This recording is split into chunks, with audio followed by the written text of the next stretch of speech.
I'd like to thank Senator Cotton here first for asking the committee to take up and see how we can improve the Social Security Disability Program. Following the ranking member's opening statement after mine, if she arrives, I'm going to call on Senator Cotton to also deliver a brief opening statement. And then we'll go back to regular order and recognize individuals on a bicameral, bipartisan basis. The SSDI program was originally created as a safety net for primarily older workers whose disabilities prevented them from working.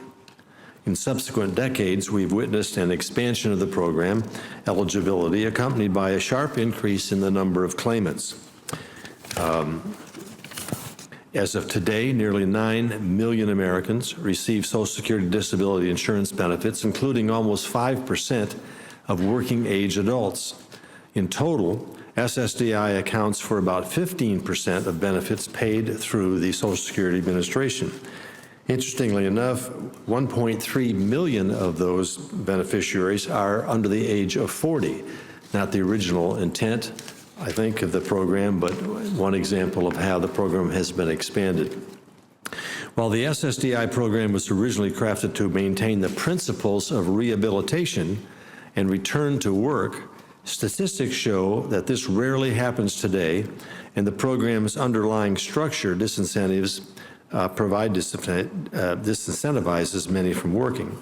The Bipartisan Budget Act, passed by Congress last week, did take some steps toward improved SSDI program operation. For instance, the SSDI program will begin to test an alternative to the program's current disincentives to work. Let's hope that test program shows some positive results and can help us in putting permanent provisions in place that give us more efficiency and effectiveness of this program. The bill that we passed also includes program integrity reforms, such as enhancing fraud enforcement and deterrence measures, as well as requiring regular case reviews to confirm claimant eligibility. So it's a start to correct a disturbing and ever-growing problem with SSDI. And while these actions are useful, they do not address the long-term solvency questions facing this program. As a result, last week's budget agreement only temporarily shored up the program by redirecting funds from the Old Age and Survivors Trust Fund. Robbing Peter to pay Paul is hardly the way to address a fiscal issue, especially when the Old Age and Survivors Trust Fund is also headed toward the very same financial and solvency problems as SSDI, even though that may be years down the road. Today, we want to examine how we can achieve a more efficient, a more effective Social Security disability insurance program.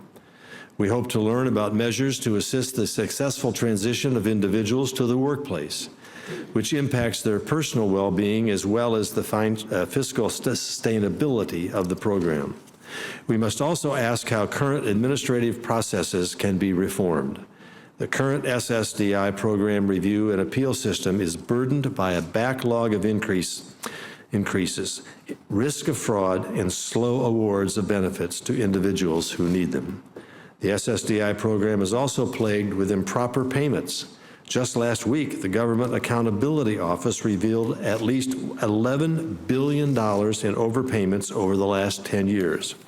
The Social Security Administration Inspector General, who is here with us today, found in June that 44.5% of sampled claimants received an overpayment. The waste, fraud, and abuse of SSDI is unacceptable. Yet another mismanaged and failing federal program.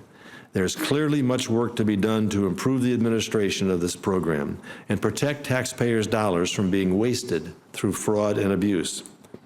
I want to welcome our witnesses and thank them for being here today to discuss how we can address all these issues and leave, hopefully, with a better understanding of steps we should consider to improve the SSDI program for both current and future claimants.